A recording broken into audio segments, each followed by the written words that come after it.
snack together for my kids for after school. I have a short period of time to go live, and I thought I would do this since it's something that I have to do every day that I pick up my kids, because they are always hungry when I pick them up.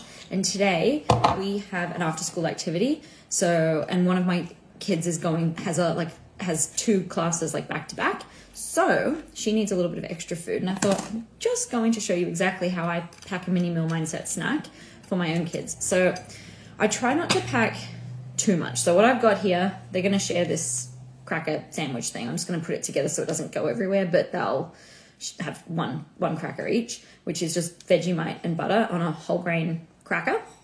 So that there is one food group. Really, I don't think the Vegemite really counts as a food group, but I am going to lick the knife because it's so good. Yum. So the cracker is one food group. I also have some popcorn in the bags that I've just air popped myself. So that's a grain, so it's another grain. So it's two different grain exposures, but they're still in one food group category. On this side, I've also got a couple of pieces of carrot, which is not their favorite thing to eat. So I'm only giving them 2 little sticks each. And I'm also packing some of these like chewy gummy things. They are there's a brand, I think it's called the Natural Confectionery Company, that they do a 50% less sugar version, which is the one that I buy because they add extra fiber to it, which I think is great. And I think it's fantastic that there's a lower sugar option, and they are quite tasty. So the other thing, they've already had a fair bit of fruit today, so I wasn't going to pack them more fruit, and I was going to pack as my last thing. We made these chocolate chickpea brownie things that I've just cut into little bites. And although that ends up being a brownie, the ingredients in there, the predominant ingredient being chickpeas, would count as a legume food group. So we've actually got three different food groups here. And that's also my high iron option. So I'm actually quite pleased with that. It's not the best snack. It's kind of been a bit of a day. So where I might have been more thoughtful with planning a snack on a regular day, I'm just kind of going with it. And the reason I'm doing the gummies today, I might actually defrost those since we're not going to be sitting in the car very long. The reason I'm doing the gummies is I'm going to have them save it for after their class, so that's a nice quick boost of energy for them. And especially for my kiddo who has her second class one after the other, it's something that she can just like chuck 1 or 2 in her mouth and just eat, so that she has some quick carbohydrates while she's exercising, I guess is the way to say it. Can you share the recipe for the chickpea brownies? Yes. If you go to if you type in Ellie Tamar, she's one of the people that I follow, so you can find her through that list. But it's her recipe, and it's fab. Hang on a second, is that her recipe? Yes, it is. She has a few different chickpea recipes, so you can find her from there. Ellie Tamar. She's also on TikTok, and I think that's where I actually saw the recipe originally. Today was a hair wash day for me. You can see it's very voluminous. Yes. I have a couple of minutes to answer some questions. I'm going to quickly chuck this into the microwave just to take the chill and to thaw it quickly. So if you have any questions, dump them in. I'll be right back.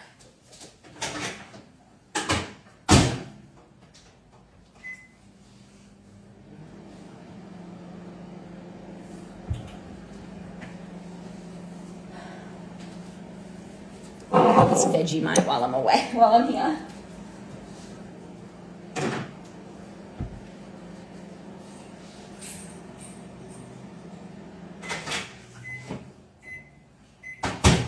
It's still not quite defrosted.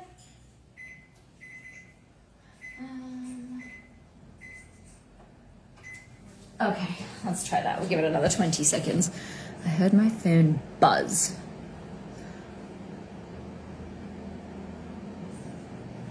It was my neighbor. High protein diet for kids. Is that a question? Like, do I recommend it? Children, the amount of protein kids need is way less than what you actually think they need. And it's not good to give them really high, like tons of high protein options.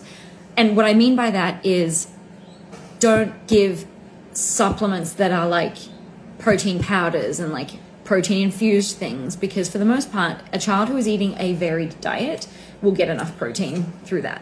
And the way you can work out your child's protein needs is you take their weight.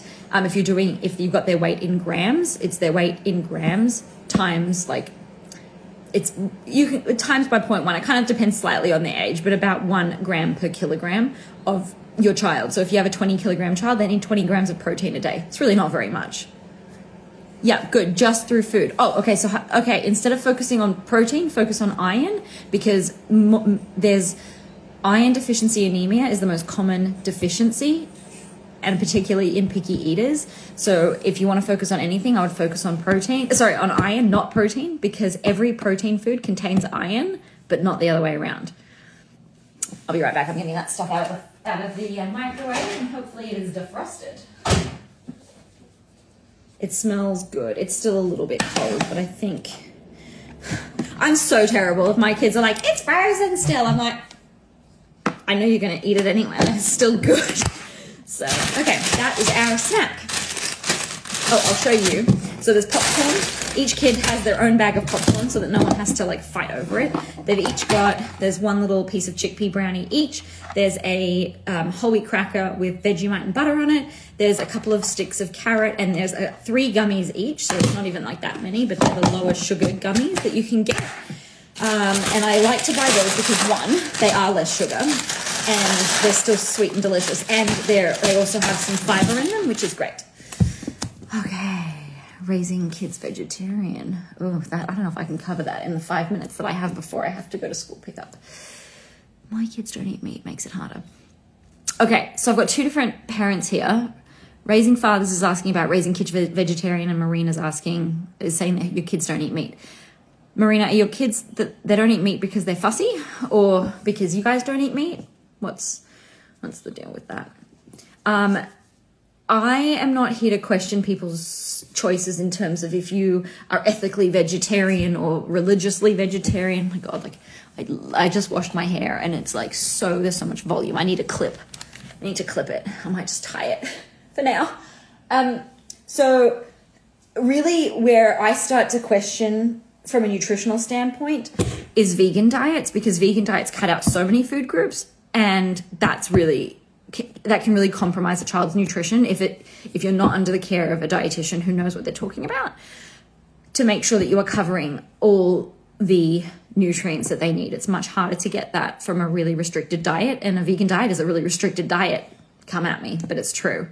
So a child who doesn't eat meat, if they're fussy and you want them to eat meat because your family eats meat, that would be something that if we were working together, I would help you with. Currently, I have quite a few families whose children are struggling with meat. One of the mums in my last small coaching group had a 5-year-old, and at the beginning of the coaching group, which is an 8-week group, her daughter wouldn't accept chicken on her plate. Like, no meat would be accepted on her plate. And after about the 4th week, she started to accept chicken on her plate. And then by week 5 and 6, she was actually trying the chicken, like taking 1 or 2 bites. And by the end of the group in week 8, her child, 5-year-old, was eating chicken, and she had also tried fish, which was like a huge thing. So if it's due to fussiness, that's something to work on, and not just be like, oh, my child just doesn't eat meat. Well, I just don't eat meat. That's different than if the family is vegetarian. I do work with families that are vegetarian, or like some of them, like the mum or the dad might be vegetarian. So sometimes the meals that are offered are vegetarian. And that's something that I can help with in terms of like making sure that the kid is getting enough nutrients, like particularly iron and B12 would be the 2 main things, depending on how strictly vegetarian they are. Marina, I am in, I almost said Melbourne, Australia. That's where I'm from. I'm in Adelaide, South Australia, but I work with families everywhere, predominantly either Australia or North America. I've got a number of clients in Canada and in the US. So if you wanted to chat with me more, you can just send me a private message.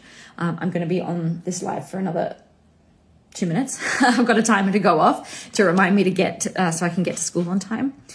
But I work with clients all over the world, and I have a lot of my clients are still in North America, which is where I actually used to live. So back to the vegetarian diets, no worries. back to the vegetarian diets. If the family is vegetarian or one of the parents is vegetarian, it's an important thing to make sure that the child has enough variety in their diet that they can meet their nutrient requirements. So I'm not advocating one way or another for the child being vegetarian, but if you're a family who eats meat and your child doesn't eat meat because of fussiness, that's something that I would be encouraging you to work on, because it's a family norm that meals contain meat, versus if the meals didn't contain meat because everybody in the family was vegetarian. That would be different. I'm trying to think of an example, even with my own kids. Like, the only example I can think of is chicken nuggets, and you want to know why I'm giving you that example. I personally don't buy chicken nuggets. I'm separated from my ex, and my children tell me that they eat a lot of chicken nuggets with their dad, so I don't feel the need to buy them, and I never have bought them, so it's never been a norm with me to buy them. But if it was something, I don't know, there are some families that I work with who really want their kids to eat a chicken nugget so that when they go out to eat, that chicken nuggets are like everywhere. And a lot of the families that I work with really struggle to go out to eat because there aren't options that their child will eat. So I've received some very interesting comments when I share some of the meals and snacks that I feed my own kids. Echo, stop. I need to wrap up. Where people are like, oh my God, my picky eater wouldn't eat that. Clearly your kid's not a picky eater. One of my kids is quite a selective eater, actually. And if she wasn't my daughter, she would very much probably be one of my clients, because she would be happy to live off bread and butter, cheese, and fruit and chocolate. And the other thing that's more important is that every child who's a picky eater or selective eater starts with different reliable foods. I've worked with some kids who are really extremely fussy eaters and selective, but they eat tofu or they eat broccoli. Like, that doesn't mean that they're not a picky eater if they're not eating like anything else. So like, just check your biases there. Like, not every picky eater eats chicken nuggets and chips. Some of my families who have really quite extreme picky eaters, the kids don't eat chips like French fries. They just don't. So there's no like one particular mold for a picky eater. All right, I have to go for school pickup. But if you wanted to chat with me any more about like coaching or small coaching group, shoot me a private message and we can chat more, and I will speak to you soon. I hope you have a great day or evening, depending where you are. Bye.